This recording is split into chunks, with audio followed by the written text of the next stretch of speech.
یہ بتائیے گا prime minister کے ظاہر ہے اس وقت بہت سارے معاملات ہیں زیر غور ہیں اور آئی تھنک ہم ابتدا میں ہی اگر اس کی بات نہ کریں with somebody who hails from Balochistan both you and I تو آئی تھنک تھوڑا سا یہ غلط ہوگا. جو مسئلہ چل رہا ہے آپ کو صرف اتنا ایک سرسری بات کے ابتدا کے لیے آپ کو لگتا ہے کہ maybe it could have been dealt in a better manner or in a better fashion؟ یہ جو پروٹیسٹرز کا ایشو پروٹیسٹ میرے خیال میں اگر بنیادی باتوں پہ ہم آ جائیں تو زیادہ کلیئرٹی ہوگی. پلیز. پروٹیسٹ کا رائٹ ہے آف کورس ہے. کس حوالے سے ہے, کیا پروٹیسٹ کیا جا رہا تھا, اس کی ڈیمانڈز کیا ہیں, پھر پروٹیسٹ کو لافل بیہیویئر کے اندر رہتے ہوئے ڈسپلے کرنا وہ بھی میرے اور آپ کے جس قوانین کے تحت ہم زندگی گزار رہے ہیں اس کا بھی اپنا تقاضا ہے. اگر کہیں پر لا اینڈ آرڈر کی کوئی سچویشن بنتی ہے, چھوٹی ہو بڑی ہو, مثال کے طور پہ سٹون پیلٹنگ ہے یا ڈنڈے مارنے ہیں, جب بھی پروٹیسٹرز کی جانب سے یہ بڑا یوزول ہے کہ اگر اس طرح کا بیہیویئر ڈسپلے ہو تو قوانین پہ جو عمل درآمد کرانا ہے ظاہر ہے وہ پولیس کا اور ان کا کام ہے. ایسی کوئی سچویشن ہوئی بدقسمتی سے جس کے نتیجے میں واٹر کینن کا استعمال کیا گیا, وہ دونوں جانب میرے خیال میں لوگوں کو یہ آبزرو کرنا چاہیے.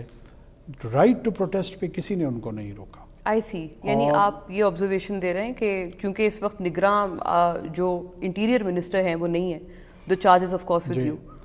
تو میں یہی عرض کر رہا تھا کہ جو رائٹ ٹو پروٹیسٹ ہے وہ اس پہ کسی نے نہیں روکا. جو ان کی ڈیمانڈز ہیں ان ڈیمانڈز کو پروونشل گورنمنٹ بھی, کیونکہ یہ پرائمرلی ڈومین وہیں کا ہے, جو ان کے گریوینسز ہیں وہ بھی صوبے سے منسلک ہیں, ان ڈیمانڈز کو بھی دیکھا جا رہا ہے. اس کے لیے میں نے ایک کیبنٹ کمیٹی بھی کانسٹیٹیوٹ کی ہے, وہ ان کے ساتھ انگیج بھی ہوئی ہے, اور میں امید کرتا ہوں کہ اس کو ایک امیکیبل, اس کے باوجود بھی اگر وہ کنٹینیو کرنا چاہتے ہیں اپنے پروٹیسٹ کو پیسفل انداز میں, وہ کر رہے ہیں, اور ہم ان کو بالکل قطعاً نہیں روکیں گے اس عمل سے. پرائم منسٹر کاکڑ یہ فرمائیے گا کہ اگر ان کو بھیج دیا گیا ہے تو ہاؤ ڈو یو سی کہ وہ پروٹیسٹ کنٹینیو کر رہے ہیں, کیونکہ بسز جن کو جو بھر کے گئی ہیں روانہ ہوئی ہیں وہ تو ہم سب نے دیکھا. اس وقت جب ان کو ریلیز کیا گیا میرے خیال میں یہ تمام نیٹی گریٹی ڈیٹیلز ہیں, ظاہر ہے اس کو مختلف لوگ مختلف اینگل سے اس کو پروجیکٹ کر رہے ہیں. جو ان کے لیڈرز تھے, پروٹیسٹ لیڈرز تھے, ان کی کوآرڈینیشن کے ساتھ ہی ان کو ہینڈ اوور کیا گیا ہے, اور مجھے جو رپورٹ سبمٹ ہوئی ہے وہ شاید F9 یا F10 کے علاقے کے آس پاس کوئی ڈیزگنیٹڈ ایریا ہے, وہاں پہ وہ پروٹیسٹ کریں گے, اور شاید آئی سیکٹر میں بھی ایک ہے, اور ان کی شاید ڈیمانڈ ہے کہ وہ پریس کلب اسلام آباد آنا چاہتے ہیں. یہ پہلے دن سے تھی انفیکٹ. بے شک وہاں آئیں, روڈز بلاک نہ ہوں. جو پریس کلب میں اٹ سیلف احتجاج کرنے پہ کوئی ایسی پرابلم نہیں ہے. جہاں اتنے سارے لوگ احتجاج کر رہے ہیں تو اس مخصوص گروہ کو احتجاج سے کیوں روکا جائے گا؟ ضرور احتجاج کرو, اس میں جو ریزنیبل ڈیمانڈز ہوں گی ہم اس کو بھی کیٹر فور کریں گے. یہ نہیں ہے کہ بس وہ احتجاج کرتے رہیں اور ہم اس کو بہت کیلس انداز میں جو ہے نا ٹریٹ کر رہے ہیں, ایسا نہیں ہے.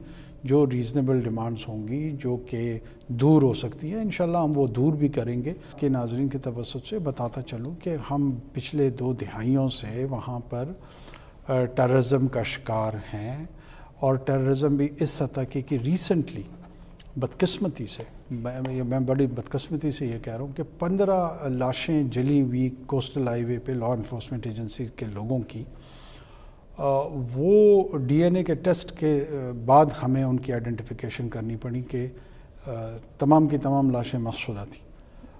وہ اس کے پیچھے کون تھے, یہ کون سے پلیئرز ہیں. پھر تربت میں مزدوروں کے اوپر تھانے کے اندر حملہ کر کے ان کو شہید کیا گیا, یہ کون سے لوگ تھے. پچھلے 2-3 ماہ میں لگ بھگ کوئی 80 کے قریب تربت اور اس کے ارد گرد کا جو علاقہ ہے اس میں ٹیررسٹ ایکٹس ہوئے ہیں. جب آپ اس طرح کا مینس آپ کا سامنے ہو اور اس کا سامنا آپ کو کرنا کر رہا ہو, وہ میں لا انفورسمنٹ ایجنسیز کے مورائل کو ڈاؤن, انہوں نے ہی یہ جنگ لڑنی ہے. یہ جنگ نہ میں وابڈا کے ذریعے لڑ سکتا ہوں نہ ریلویز کے ذریعے رکھ سکتا ہوں. اب اگر ان کے لوگوں کے مورائل کو ہی ہم خراب کر دیں گے تو یہ لڑائی کیسے لڑی جائے؟ یہ بڑی اہم بات آپ نے کی. آپ نے کہا 2-3 ماہ میں آپ نے دیکھی ہیں کچھ چیزوں کا تسلسل بڑا ہے, دہشت گرد کارروائیاں بڑھی ہیں, تو گویا اور یہ بدقسمتی سے وہاں پر نہ سول سوسائٹی کی جانب سے کوئی ایسی سپورٹ ان کے لیے آتی ہے, نہ پولیٹیکل پارٹیز اس کو لے کے آگے چل رہی ہیں, نہ کوئی انٹیلیجنشیا میں اس پہ بات ہو رہی ہے. آخر وہ ہمارے بچے نہیں ہیں. مجھے تانے بار بار دیے جاتے ہیں کہ یہ خواتین اور بچے, بے شک یہ ہمارے بچے ہیں, بلوچستان کے بچے ہیں. کیا وہ جو مارے گئے وہ کس کے بچے ہیں؟ وہ ہندوستان کے بچے تھے, بالکل وہ پرائے بچے تھے, پاکستان کے بچے. ان کو ہم نے امپورٹ کیا تھا اور وہ آئے اور یہاں پہ مارے گئے اور بس چلے گئے اور ان کو ہم دفنا دیں. یہ لنک تھوڑا سا اسٹیبلش کرنے میں چھوٹی سی عرض کر دوں کہ جب وائلنس ہوتا ہے تو اس کانفلکٹ کے جو وکٹمز ہوتے ہیں نا وہ ہر طرف ہوتے ہیں. تو یہ ظاہر ہے, مجھے یہ بھی پتہ ہے کہ بڑا ایموشنلی چارجڈ ایشو ہے, لیکن جب بھی آپ اس کو ون سائیڈڈ دیکھیں گے نا تو آپ کا بڑا سکیوڈ اور ڈسٹارٹڈ ویو قائم ہوگا. ہمارے ہاں ہزارہ برادری کے ساتھ جس انداز میں قتل و غارت گری ان کی بدقسمتی سے ہوئی, وہ ریلیجس ریڈیکل گروپ جس طرح لشکر جنگوی اور ٹی ٹی پی کے سے ایفیلیٹڈ لوگ تھے, کیا یہ سول سوسائٹی کے گروہ اسی طریقے سے ان وکٹمز کے لیے سامنے آئے؟ نہیں آئے. بدقسمتی سے وکٹمز کی بھی شاید کیٹیگرائزیشن ہوتی ہے. یہ آپ نے بڑی اہم بات کی. آپ کہتے ہیں کہ کچھ سلیکٹیو وکٹمز کے لیے یہ لوگ سامنے آ رہے ہیں. میں یہی آپ سے عرض بھی کرنا چاہ رہی تھی کہ آپ یہ لنک کیسے اسٹیبلش کر رہے ہیں؟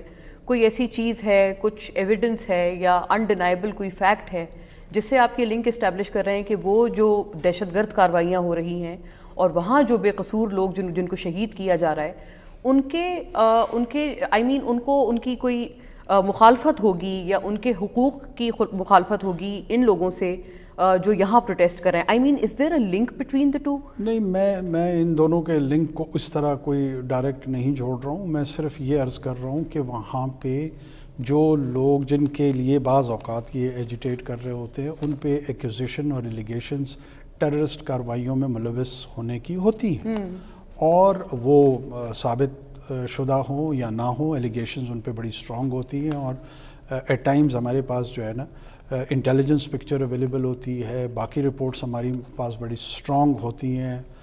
کورٹس میں ایٹ ٹائمز وہ ثابت نہیں ہوتی, بعض اوقات ہو بھی جاتی ہیں.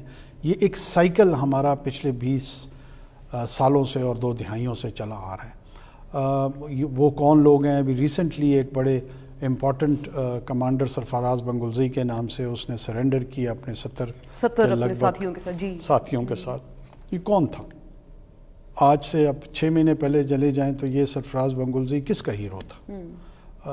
دوسری طرف جب آپ وائلنس کی طرف ریزورٹ کرتے ہیں, چاہے وہ ریلیجس انسپائرڈ وائلنس ہو یا ایتھنک انسپائرڈ وائلنس ہو, اس کو ایکسیپٹیبلٹی نہیں دی جا سکتی, نو میٹر کہ وہ بظاہر پرائما فیشیا اس پہ ہیومن رائٹس کی جو آرگومنٹس ہیں ان کو آؤٹ آف کانٹیکسٹ اپلائی کر کے ہمدردی سیکھ کی جائے. وہ فار اے وائل تو آپ کر سکتے ہیں, لیکن دا لانگ رن جو اسٹیٹ کرافٹ کی پالیسیز ہیں اس میں بنیادی سوالات ہیں کہ رائٹ ٹو وائلنس آپ نے کس کو دینا ہے؟ آپ نے ریاست کو دینا ہے یا چند گروہوں کو دینا ہے؟ یہ بڑا ایک اہم, آپ سے متعدد انٹرویوز میں یہ پوچھا بھی گیا. وین یو سے رائٹ ٹو وائلنس, کیا اس ٹرم کو آپ بہتر فریز یا ری فریز کر سکتے ہیں کہ اگر آپ یوز کریں right to use of force, right to use force, یہ this particular thing lies with the state. لیکن جب ہم وائلنس کہتے ہیں سر تو وہ تشدد کے زمرے میں آتا ہے, اور ریاست جو کہ ماں کا کردار ادا کرتی ہے اس کے ساتھ ایک اس کا بالکل ڈائریکٹ سا کانفلکٹ معلوم ہوتا ہے. اچھا, یہ جب رائٹ ٹو وائلنس کی بات میں نے جگہ جگہ کی ہے, اس کی سیمنٹکس پہ ضرور بات ہو سکتی ہے. اس کے لیے آلٹرنیٹ ورڈ فورس کا بھی استعمال, force ends up in a violent situation, this is a common sense understanding. اچھا, یو سے کہ یہ سینونیمس ہیں ان کا دونوں کا. دیکھیں وائلنس, جب میں رائٹ آف وائلنس کر رہا ہوں میں قطعاً یہ نہیں کہہ رہا ہوں کہ آپ اپنی ڈومیسٹک پاپولیشن پہ آپ کے پاس یہ حق ہے کہ آپ ان کے خلاف وائلنس کا استعمال کریں. اسی طرح سے آپ انٹرپریٹیشن مجھے پتا ہے کہ جو اب وہ انٹرپریٹیشن کرنے والوں کا حق ہے, وہ جیسے کہیں جو ایگریشن ایکسٹرنل ہوتی ہے اس پاپولیشن کے خلاف, اس وائلنس کی مینجمنٹ کا رائٹ کس کے پاس ہے, اس کی رسپانسبلٹی کس کے پاس ہے؟ اس کے لیے اسٹیٹس جو ہے ملٹریز ریز کرتی ہیں, پیرا ملٹریز ریز کرتی ہیں. جو انٹرنل آرڈر ہوتا ہے وہاں پہ وائلنس کی مینجمنٹ کے لیے آپ اپنی سول لا انفورسمنٹ جو ہے ان کو ریز کرتے ہیں، اور یہ انہیرنٹ رائٹ ہوتا ہے تمام ریاستوں کا. یہ ایک میں بنیادی اصول کی بات کر رہا ہوں. بہرحال مجھے بہت خوشی ہوئی کہ آپ نے ایک ڈسٹنکشن ڈرا کی کہ آپ اس میں یہ نہیں کہہ رہے کہ آپ اپنی ڈومیسٹک پاپولیشن پہ خدا نخواستہ کوئی جب جو وائلنس انٹرنل آرڈر قائم کرنے کے لیے بھی بعض اوقات جو لوگ تشدد پہ اگر اتر آئیں، اس وائلنس کی مینجمنٹ کے لیے فورس کا اختیار، وائلنس کا اختیار ریاست کے قوانین اور قانونی اداروں کے پاس ہوتا ہے. یہ بنیادی حق ہے اس کا، ریاست کا، تاکہ جو ان آرمڈ سٹیزنری ہے ان کو پروٹیکٹ کیا جا سکے، ان لوگوں سے جو وائلنس پہ اتر آئے ہیں. جیسے ہمارے کیس میں ٹی ٹی پی ہے، بی ایل اے ہے، لشکر جنگی ہے. آخر ان کے وائلنس کو کیسے مینیج کیا جائے گا؟ یہ یونیورسٹی کے لیکچر سے تو نہیں مینیج ہوگا. بالکل اس کی مینجمنٹ کے لیے، اس کو رسپونڈ کرنے کے لیے وائلنس کا استعمال کرنا پڑے گا. آپ کو فورس کا لفظ اچھا لگتا ہے، فورس کا استعمال آپ کہتے ہیں اچھا آپ یہ ٹھیک ہے، یہ حق ریاست کے پاس. اگر اس کو، میری اس بات کو کوئی سکیو کر کے، ڈسٹارٹ کر کے یہ کہے کہ جی میں یہ کہہ رہا ہوں کہ جی لوگوں کو پکڑ پکڑ کے مارنے کا حق ریاست کا ہے، یہ اس طرح کی بےہودہ بات میرے خیال میں نہ کوئی سوچ سکتا ہے نہ کوئی کر سکتا ہے.